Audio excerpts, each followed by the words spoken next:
OTB is here in Kilkenny. I'm meeting with a friend of the show, former hurling legend Taggy Fogarty. We're going to chat about the glory days, retirement and how life is treating him now. But first, we need to grab our coffee for the road.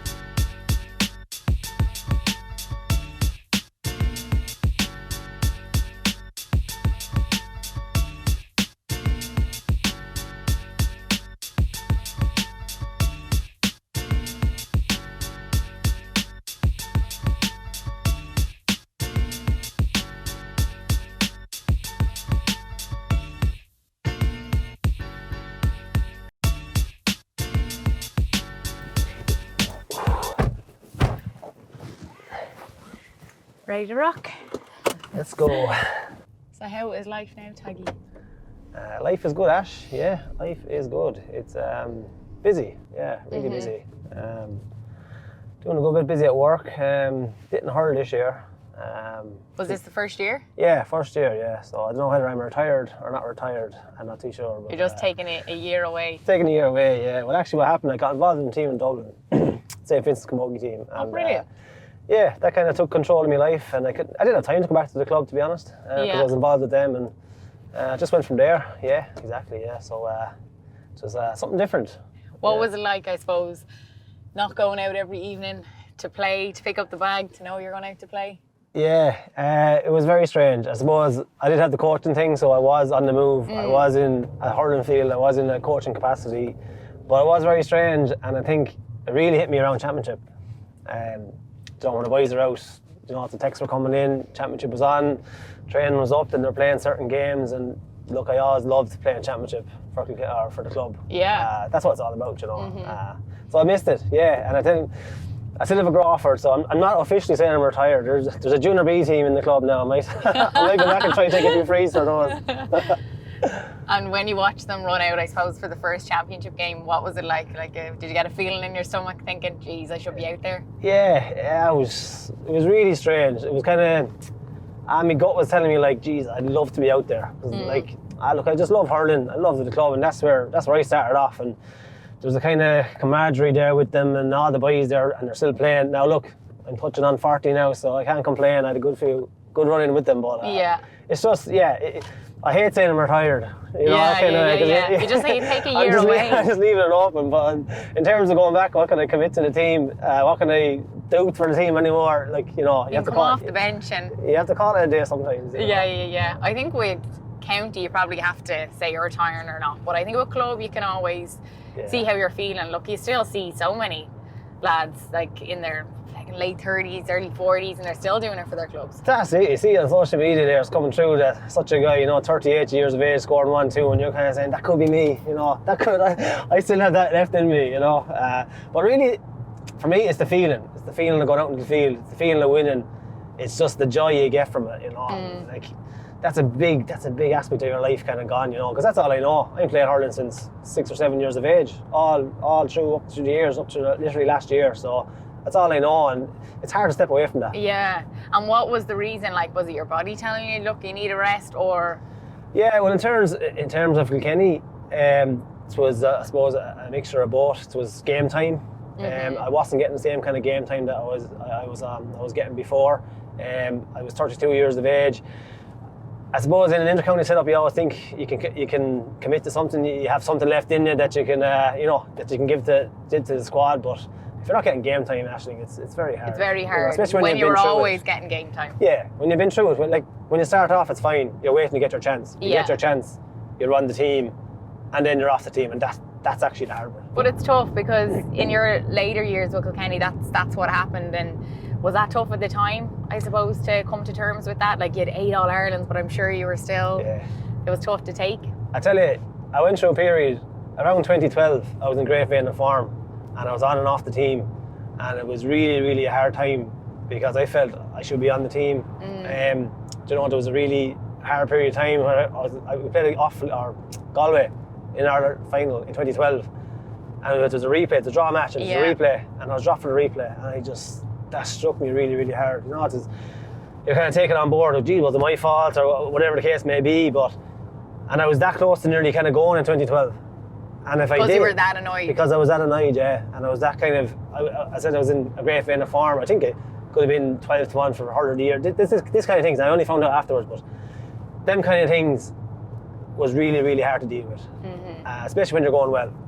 And then, you know, I said if I had to leave, looking back at it now, if I had to leave then, I'd probably be the most bitter hurler walking around the place. Yeah. You know, because I'd have a serious chip in my shoulder. And I can guarantee you, I wouldn't be here today actually even talking to you if I had to leave then, because it'd be a different story. It'd be a different story. It would. I would have walked away, as I said, probably a bitter man, and I stuck on for 2013 and 14, and I played actually really, really well. But what I came to terms with was myself, as in get myself ready, do as much as I can do, and whatever else happens, happens. Yeah. Just something, just go, look, just be ready, or look, we're looking at this, or we're thinking about changing up because of that, whatever. But that wasn't Brian Cody's style anyway. No. Either way. So it was hard to get over, but that was the challenge. And that's the challenge of inter-county, I think, for a lot of guys. It's the mentality of it all. It's how you overcome these challenges. And as I said, if I had to walk away then, I wouldn't be here today, and I had a great year 2013. Kilkenny got better early. Our club went on to the county final. I was in super form. 2014 the same. I was on and off the team, but it kind of didn't bother me because I just come to the stage of, look, I'm giving it all. It's going to be my last year, and I was happy to walk away. And there's two things I was happy with. I was happy with walking away, not being bitter. Yeah. And I was happy that it was in my control and it was on my terms. Do you feel that moment was almost meant to happen in a way for you to I don't know, leave at a positive note, or? Yeah, hard to know. You still rather it didn't happen. I still rather would have played that hurler in that league there. But it's hard to know. Look, as I said, inter-county, and look, as you said, brilliant years. I wouldn't change it from anything.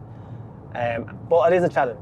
Inter-county teams is a challenge, and is a challenge in terms of injuries, starting, you know, social media, people talking about you, papers, what's written about you, and it's more so prevalent today than back in my time. So, you know, there is challenges. Now, totally enjoy it, and I wouldn't change it for the world.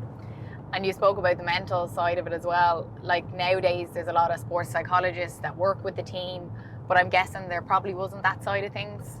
No. Back then? For us, definitely not. No, it was. There's no arms around the shoulders. Look, just kind of stand up and kind of be a man about it, kind of thing, and take it on the chin in the next game. But I think it's coming to light even a little bit more with players about you know, how you feel off the field, and I know we're kind of maybe getting into emotional kind of things. But that's sport. You know, you do become emotional about things. You are a human being. It's well and good to say, because a lot of guys would have came into the setup excellent hurlers, brilliant hurlers, better than I ever was.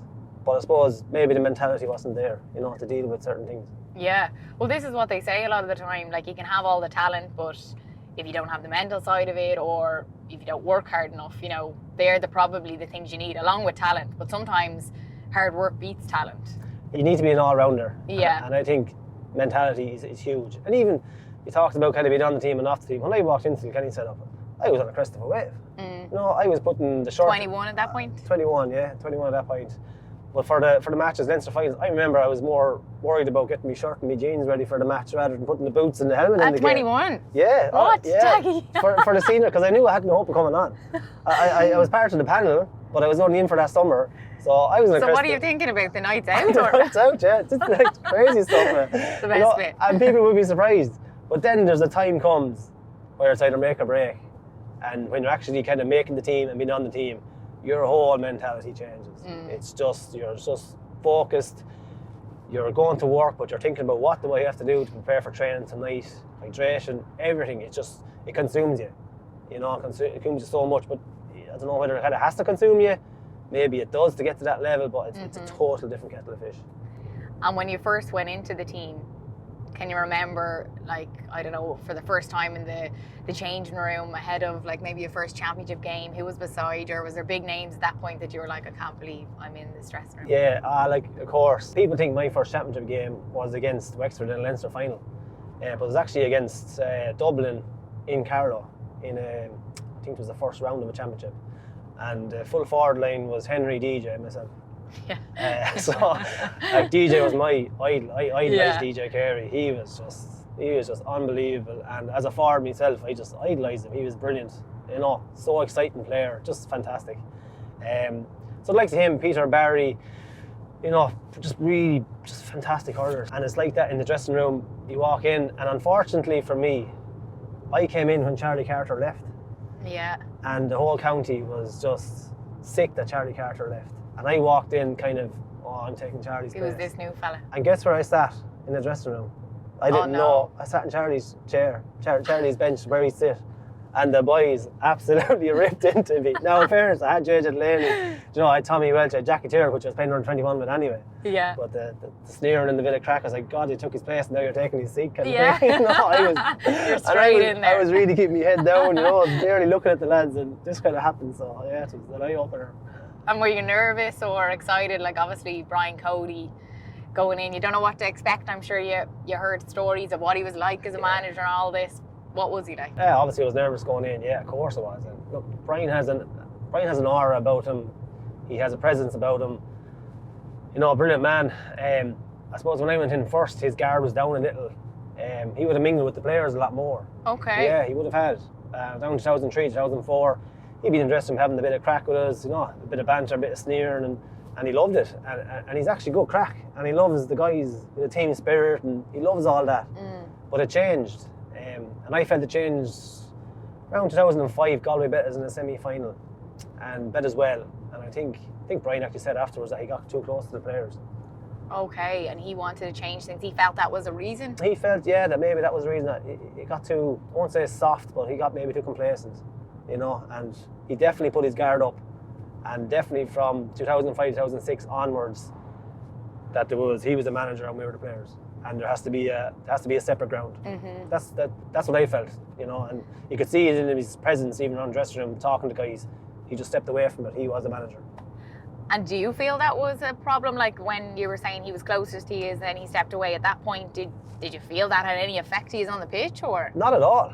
Not at all. This is a personal decision, I'd say, by Brian. Or look, maybe I'm overthinking it, but I'm pretty sure that I heard somewhere that he got too close to the players, and it wasn't affecting us at all on the pitch. Maybe he felt that standards were slipping, and maybe he felt that if he was friendly with guys or having a bit of crack with lads, that he wouldn't see the standards slipping. Yeah. From the outside, because it is a bubble. You are in a bubble in there, and I talk about matches and different things. The 2010 All-Ireland, we got bet for the 5 in a row. We were in a bit of a bubble. There was 5,000 at training, clapping us, putting balls over bar. Yeah. And did that seep into us slightly? Now, don't be wrong, Tipperary were unbelievable on the day. And I don't think we would have won that game no matter what. But it kind of crept in. So in terms of Brian Cody, he's thinking maybe if he stepped outside the bubble and looked at things in a different perspective, that he'd see things slipping and standards slipping. And when you had big wins, say not the All-Irelands now, maybe prior to that, and you're building up to that, did he let you go out and enjoy things? Yeah, was he strict? Was there drinking bans? No, I think people thought we were robots. Yeah. Back in the day. 8 All-Irelands, Taggy. Yeah, we didn't really, we didn't, I won't say media, we didn't want to talk. We always said about the media, about keeping it down and keeping it on a certain level. Tell us nothing. Tell you nothing, treat them like mushrooms, keep them in the dark, all of this kind of thing. Here, I'm dropping you off here. Yeah, and here I am now doing a lot of media stuff, it's mental. But Brian would love teams to have bonding sessions, to have the crack. We went through the backdoor system in 2013. We were beating Dublin beat us, and we went through the back doors, and it was matches every 2-3 weeks. We were playing Waterford. We played Waterford, and we drew with them, and went to extra time. And after that game, none of us had shirts in the bag or jeans or whatever in the bag. Mm-hmm. We all talked, because in 2 weeks' time we were playing Cork. Yeah. And Brian was kind of, I don't know whether he got just so excited or caught in the moment. He said, "Go out and enjoy tonight now, lads. Enjoy it. We're back in shoes tonight. We'll hit the road again." We were kind of looking around going, "I didn't bring this shirt. Did you bring the shirt?" And you and all the preparing with the shirt. I know, yeah. So Brian would love it, and he'd love team bonding, and even our team holidays. He'd want everyone to go. That's good. I think he did that attribute to the team. And it really did, because great friendships out of it. I still talk to the lads today, and even on the pitch, when you have that camaraderie ship, and there's just that fire. Now, we were a very driven crew as well. But that definitely added to it as well, the crack and the banter and, the nights out. Yeah, I think the closer you are off the pitch, it'll show on the pitch.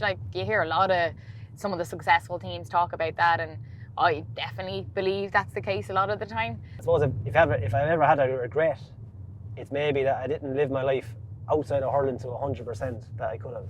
I was so caught up in it that I might miss christenings, or I might think if I had a match the day after, I would be talking about the match that might get into my head now. So I just you just won't go? Yeah, I won't go. Yeah. Okay, so you could have gone. It wasn't that you had a game or you training. Absolutely. You'd actually just avoid totally it. my decision. Yeah. Okay. Yeah. But what I learned after, and probably I learned towards the latter years of my life as well, if you go to these things, if you're living your best life off the field, it'll probably reflect on the field, that you're not too much caught up with it. You know? Look, I suppose Nolan Park for me is where it all began.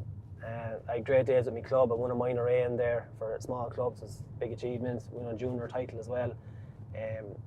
We played Tipperary, as I said, about you talk about summer's evening, a balmy summer's evening, and a knockout round robin in Nolan Park.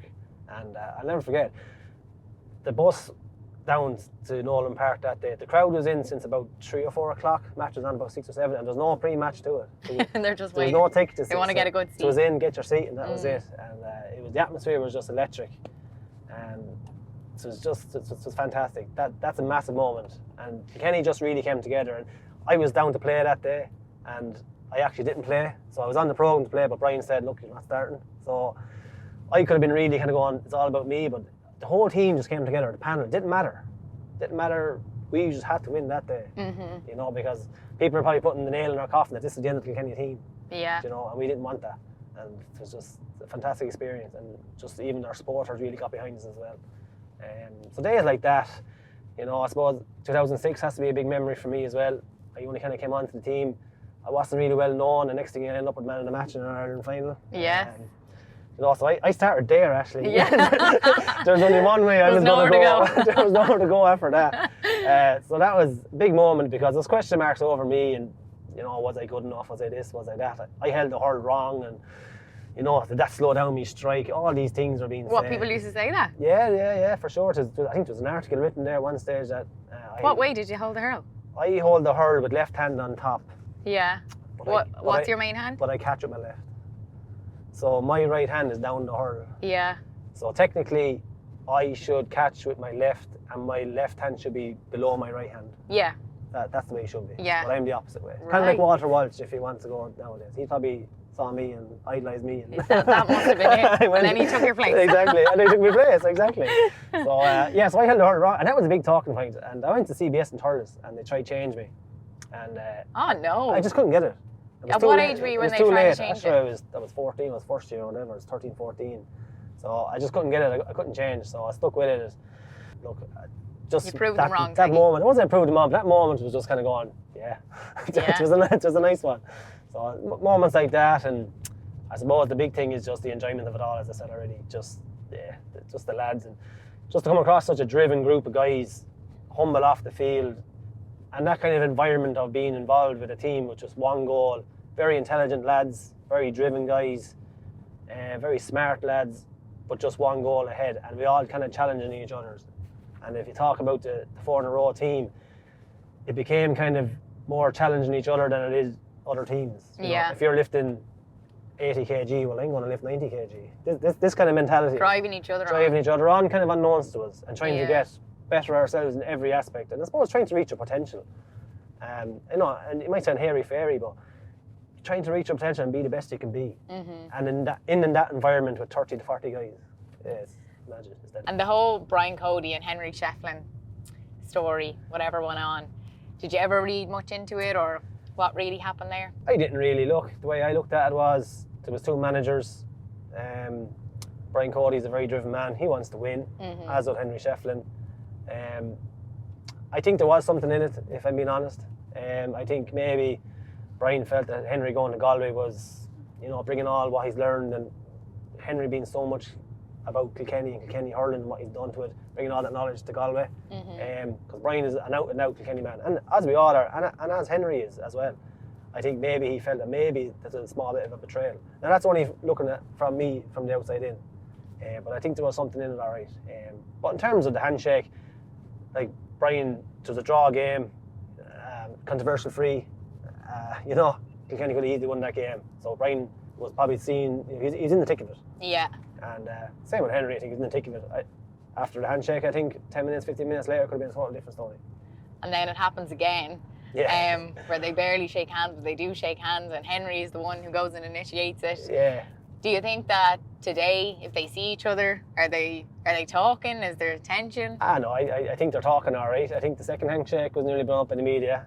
We're all looking forward to the handshake more so than the match itself. We're waiting to see what happens. So, look, I think off the field, two men are gentlemen, like, and they're GEA men and they're Kilkenny men, and I think they might even have a bit of an old crack maybe with it. Who's to know? But definitely didn't fall out over it anyway. Yeah.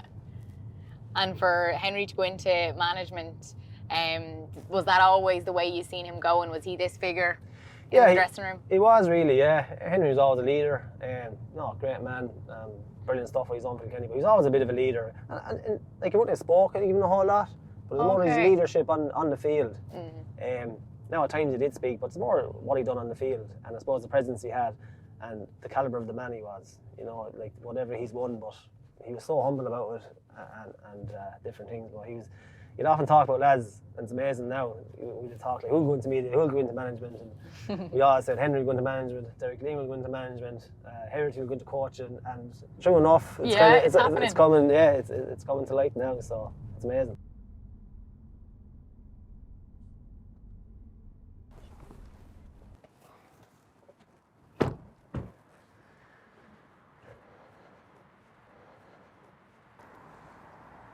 Lots of fond memories here, Taggy? Yeah, serious, yeah. Look, even in terms of club level, look, we won a minor A county final here, we won our junior county final.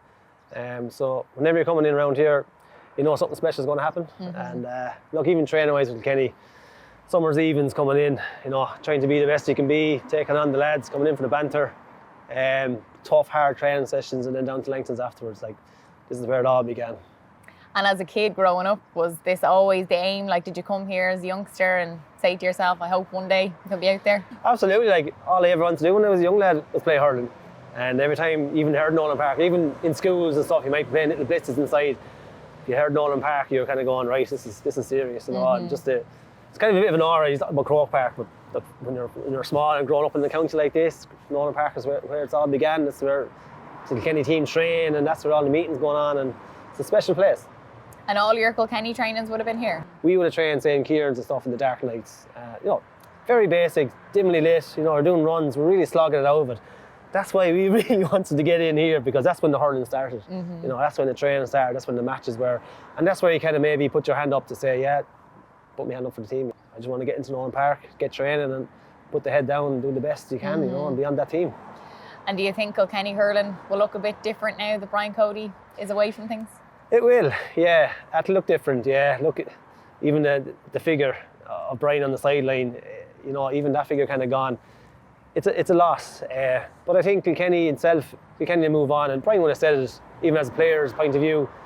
Players move on, Kilkenny move on, and look, managers move on. And now Derek is in, my own club man. You know, I wish him the best of luck. Very shrewd, very good. Been through the ranks, played for Kilkenny, managed under Brian Cody. Would have the same ethos as Brian. You know, subtle changes I'd imagine is going to happen. Nothing major, but definitely he's his own man, and he'll bring a few little twists to the tail, I'd say. And I think when a new manager comes in, it brings a new freshness, there's excitement, there's lads that maybe never got a look in with Brian, and they're thinking to themselves now, this is a fresh start, this is a chance. Absolutely, yeah. Look, I'm expecting a phone call myself from Derek any minute. I might get a call back in. But, you're making the comeback. Yeah, exactly. Yeah, no, free taker there, no problem. I think anyone that maybe on the fringes that we talked about, kind of being on the team and now being off the team, I think they have a right chance again all of a sudden, because you just don't know the way Derek is going to think, what way the team is going to line up.